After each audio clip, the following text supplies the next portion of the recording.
Iran, America, Israel একটা যুদ্ধ হচ্ছে। এই যুদ্ধে বলা হচ্ছে ইরান হচ্ছে মুসলিম দেশ আর কর্তৃত্ববাদী দেশ, আর আমেরিকা বলতেছে ওখানে গণতন্ত্র প্রতিষ্ঠা করবে। এই জন্য তারা সেখানে আক্রমণ করছে এবং সাথে আছে হলো ইসরায়েল। মধ্যপ্রাচ্যের যে অন্যান্য মুসলমান দেশগুলি তারা কেন ইরানকে মুসলিম দেশ হিসেবে স্বীকৃতি দিচ্ছে না, বা এই প্রশ্নের উত্তরগুলি আগে আমাদেরকে জানতে হবে। তার আগে আমি আমার মতামতটা বলে নিই। আমার মতামত হচ্ছে পৃথিবীতে ইসলাম প্রতিষ্ঠিত হয়েছে ন্যায় এবং সাম্যের ধারণার উপর ভিত্তি করে, এবং একজন মুসলমানের দায়িত্ব হচ্ছে জালিমের বিপক্ষে মজলুমের পক্ষে দাঁড়িয়ে যায়। এনে ধর্ম, জাতি এগুলি বিষয়। পবিত্র কোরআনে বলা আছে যে হে মুমিনগণ, তোমরা ইহুদি এবং খ্রিস্টানদেরকে বন্ধু বানিও না, এবং তারা পরস্পরের বন্ধু, এবং তাদেরকে যারা বন্ধু বানায় তারা তাদের দলভুক্ত হয়ে যাবে। তাইলে আমাদের সৌদি আরব কি, অন্যান্য যে মধ্যপ্রাচ্যের দেশ তারা কি? তারা ইহুদি এবং খ্রিস্টান রাষ্ট্রের বন্ধু,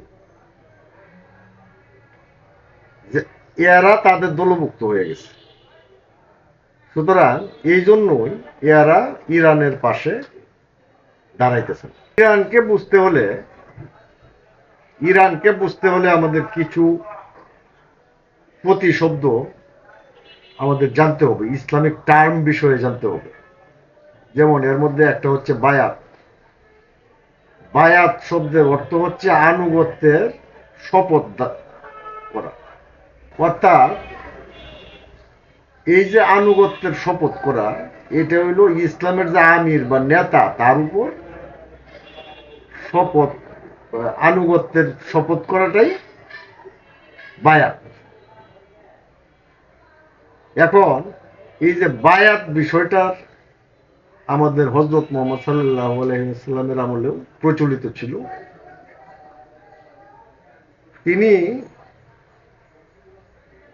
আনুগত্যের শপথ গ্রহণ করেছেন অন্যান্য মুসলমানদের নিকট হতে। আল্লাহর রাস্তায় চলার পথে এবং রাসূলুল্লাহ সাল্লাল্লাহু আলাইহি ওয়াসাল্লামের যে আদেশ নিষেধ এগুলি মেনে চলার লক্ষ্যে কোনো পীর বা ইমামের নিকট যখন নিজের আমিত্বকে সমর্পণ করা হয় এবং আনুগত্যের যে শপথ নেওয়া হয়, এটাকে বলা হয় বায়াত। ইসলামী বিশেষজ্ঞরা মোটামুটি 5 ভাগে বায়াতকে ভাগ করেছেন। এর মধ্যে একটা হচ্ছে খলিফার প্রতি বায়াত, তারপরে আরেকটা হচ্ছে ইসলামের প্রতি বায়াত, অর্থাৎ ইসলামের জন্য আমি আমার জীবনকে উৎসর্গ করলাম, জানমালকে উৎসর্গ করলাম, এটাও এক ধরনের বায়াত। তারপরে আরেকটা বায়াত হচ্ছে বায়াতে তাসাউফ, অর্থাৎ আল্লাহর দর্শনের জন্য বা তাকওয়া বা পরহেজগারি অর্জনের জন্য বায়াত হওয়া। 3টা গেল। আরেকটি হচ্ছে বায়াতে হিজরত, কুফর বা কাফেরের রাষ্ট্র ছেড়ে কারো হাতে হাত রেখে ইসলামী রাষ্ট্রে চলে যাওয়াটার নাম হচ্ছে বায়াতে হিজরত। আর একটি হচ্ছে বায়াতে জিহাদ, জিহাদের ময়দানে দৃঢ় থাকার জন্য যে শপথ, সেই শপথটাকে বায়াতে জিহাদ বলা হয়। আরেকটি বিষয় আমাদের জানতে হবে, যেখান থেকে আমাদের বিভাজন তৈরি হয়েছে ইসলামে, সেটা হচ্ছে গাদিরে খুমের ভাষণ।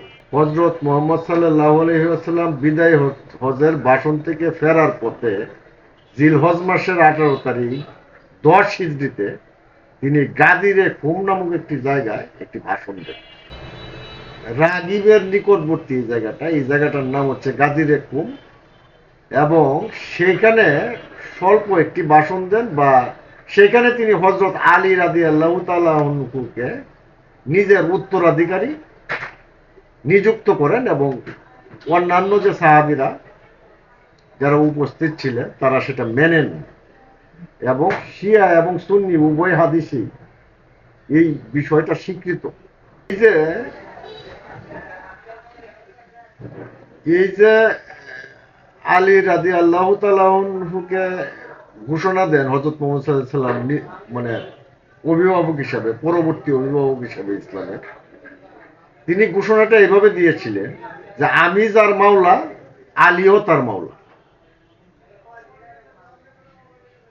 যাই হোক, আমাদের নবী হযরত মুহাম্মদ সাল্লাল্লাহু আলাইহি সাল্লামের ওয়াফাতের পরে ওই যে গাদিরি খুমের যে উত্তরাধিকারী নির্ধারণের যে ভাষণটা, সেইটাকে পাশ কাটিয়ে মজলিসে শুরা সিস্টেম করে খলিফা নির্ধারণ করা হয়েছে। এখন আসেন, এই টার্মটা আমাদের এখন জানতে হবে যে মজলিসে শুরা কি। মজলিসে শুরা হইল ইসলামী নীতি অনুযায়ী বিভিন্ন আলেমদের পরামর্শের ভিত্তিতে একটা সিদ্ধান্ত নেওয়া বা সেখানে রাষ্ট্র পরিচালনার ব্যবস্থা গ্রহণ করা এবং খলিফা নির্ধারণ করা, এটা হলো মজলিসে শুরার বিষয়টা। যেমন আমাদের বা রাষ্ট্রপতি নির্ধারণ করা হয় যে সংসদের সদস্যদের ভোটাভুটির মাধ্যমে, ঠিক তেমনি মজলিসে শুরার ভোটাভুটির মাধ্যমে খলিফা নির্ধারণ করা হয়। হযরত মুহাম্মদ সাল্লাল্লাহু আলাইহি ওয়াসাল্লামের ওয়াফাতের পরে হযরত আবু বকরকে এই মজলিসে শুরার মাধ্যমে খলিফা নির্ধারণ করা হয় এবং গাজীর খুমে যে ঘটনাটা ঘটছিল সেই ঘটনাটাকে এড়াইয়া যাওয়া হয়। হযরত মুহাম্মদ সাল্লাল্লাহু আলাইহি ওয়াসাল্লাম আলী রাদিয়াল্লাহু তাআলা আনহুর হাতটা উপরে তুলে ধরেন এবং তিনি বলেন যে আল্লাহ তার বন্ধু হন যে আলীকে বন্ধু মনে করে, এবং আল্লাহ তার শত্রু হন যে আলীকে শত্রু মনে করে। এই যে হাদিসটা, এই হাদিসটার উপর ভিত্তি করে এই শিয়া মতাদর্শ সামনে অগ্রসর হয়েছে। আমি যে কথাটা এখন বলতে চাচ্ছি, পরবর্তীতে খোলাফায়ে রাশিদিনের পরে মুয়াবিয়া তিনি যে জোরপূর্বক রাজত্ব নিয়ে নিলেন বা খেলাফত নিলেন, বায়াত নিলেন, তিনিও বায়াত নিয়েছেন এবং তার পুত্র ইয়াজিদ তিনি আমাদের নবী করিম সাল্লাল্লাহু আলাইহি সাল্লামের বংশধরদের উপর অত্যাচার নিপীড়ন চালিয়েছেন এবং কারবালার প্রান্তরে নবীর বংশকে ধ্বংস করার জন্য সচেষ্ট হয়েছিলেন এবং হত্যা করেছিলেন। এই ঘটনাটা আলীপন্থী বা হযরত আলী রাদিয়াল্লাহু তাআলা আনহুর যে অনুসারী যারা আছে বা নবীর বা বায়াতের অনুসারী যারা আছে তারা মেনে নিতে পারেন নাই। তারা মনে করতেন যে একমাত্র নবীর বংশের লোকেরাই ইসলামের বৈধ উত্তরাধিকারী, খিলাফতের বৈধ উত্তরাধিকারী, এবং এই মনে করার ভিতর দিয়ে শিয়া মতাদর্শ প্রতিষ্ঠিত হয়েছে। আর ওই যে যেটাকে বলে মজলিসে শুরার মাধ্যমে যে নেতা নির্বাচন, এই নেতা নির্বাচনের ধারাবাহিকতায় তৈরি হয়েছে সুন্নি মতাদর্শ, যে সেখানে একক কোনো নেতা থাকবে না, বা থাকলেও তিনি নির্বাচিত হবেন অন্যান্য নেতাদের পরামর্শক্রমে এবং এটা পরিবর্তনশীল, যে কেউ সেটা হইতে পারে। আর শিয়া মতাদর্শে বলা হচ্ছে যে এক একজন ইমাম আসবেন নবীর বংশ থেকে, 12 ইমামের ধারণার উপর তারা প্রতিষ্ঠিত, এবং ওই যে গাদিরি খুমের যে ভাষণ, সেখানে হযরত আলী রাদিয়াল্লাহু তাআলা আনহুকে যে উত্তরাধিকারী নিযুক্ত করা হয়েছিল, ইসলামের মনোনীত ইমাম বা নেতা নির্বাচিত করা হয়েছিল, এটা যখন এই যে মজলিসে শুরার মাধ্যমে সেটা সম্পন্ন করা হয়নি, মনে করা হয় যে এটা ষড়যন্ত্র করা হয়েছে আলীর বিরুদ্ধে, এবং আলীর বিরুদ্ধে ষড়যন্ত্রের কারণেই যিনি আলীর বিরুদ্ধে ষড়যন্ত্র করছে তারা আল্লাহরও শত্রু, তারা ইসলামেরও শত্রু। এই হলো ডিভাইডেশন। ইরানের বিষয়টা হচ্ছে সর্বোচ্চ নেতাকে তারা আয়াতুল্লাহ বলে থাকেন, তিনি হচ্ছেন ধর্মীয় নেতা। এইখানে দুইটা প্যারালাল রাষ্ট্র ব্যবস্থা আছে, সরকার ব্যবস্থা, প্যারালাল সরকার ব্যবস্থা আছে। একটা হচ্ছে ইসলাম ধর্মকে রক্ষার জন্য একটা ব্যবস্থা, আর একটা হচ্ছে সরকার পরিচালনার জন্য একটা ব্যবস্থা, জনগণকে পরিচালনা করার জন্য। আপনি আয়াতুল্লাহ হচ্ছেন সর্বোচ্চ নেতা,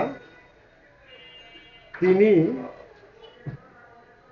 ওই বায়তুল মাল, জাকাত এগুলি বিলি বন্টন করবেন এবং ইসলামিক কোনো কর্মকাণ্ড হচ্ছে কিনা এই বিষয়গুলি তিনি খেয়াল রাখবেন, অর্থাৎ গার্ড অফ ইসলাম, ইসলামকে তিনি রক্ষা করবেন।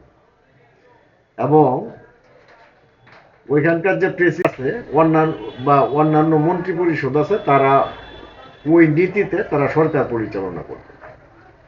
এখানে সেনাবাহিনীও দুইটা, একটা সেনাবাহিনী হচ্ছে দেশের সার্বভৌমত্বকে রক্ষা করবে, আর একটা সেনাবাহিনী হচ্ছে ইসলামকে রক্ষা করবে।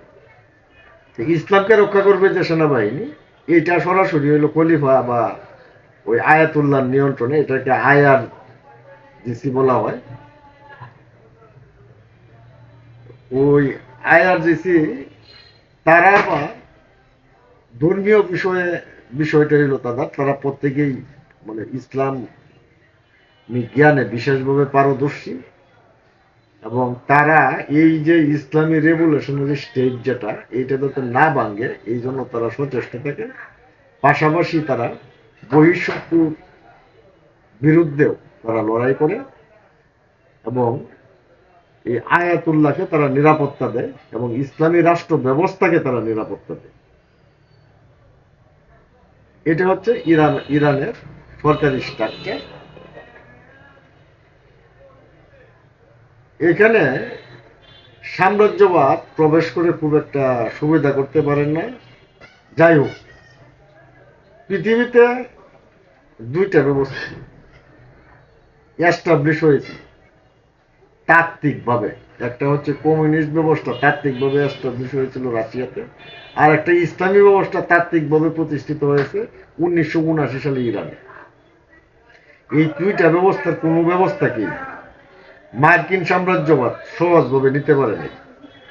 তারা ভিতরে বাইরে আক্রমণ করে সেটা ভেঙে দেওয়ার চেষ্টা করেছে।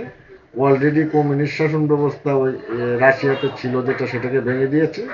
এখন এই ইসলামিক শাসন ব্যবস্থা ভেঙে দেওয়ার একটা প্রক্রিয়ায় তারা আছে, কিন্তু তারা খুব একটা সুবিধা করতে পারবে বলে আমার মনে হয় না।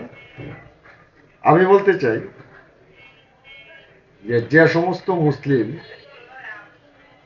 বা যে সমস্ত মুসলিম রাষ্ট্র নিজেকে মুসলিম দাবি করে, তাদের তুলনায়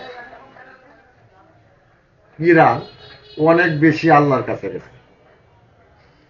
কারণ হচ্ছে ওই মুসলমানদের যে রাষ্ট্র এবং সমাজ পরিচালনার যে কনসেপ্টটা, এই কনসেপ্টটা তাদের ভিতরে আছে। শুধুমাত্র আপনার খলিফাকে মানে নাই দেখিয়া এই জন্য তাদেরকে আপনারা মুসলমান থেকে খারিজ করে দিতে পারেন না। বরং আপনারা যারা ওই যে ইহুদি নাসারা খ্রিস্টানদের সাথে বন্ধুত্ব রক্ষা করে চলতেছে, তাদেরকে তেল দিচ্ছেন, তাদের কাছ থেকে অস্ত্র আনতেছেন এবং মজলুমের পক্ষে দাঁড়াইতেছেন না, জালিমের পক্ষে আপনি দাঁড়াইতেছেন, আপনি ইসলাম থেকে খারিজ হয়ে গেছেন হয়তোবা, আল্লাহ ভালো জানেন।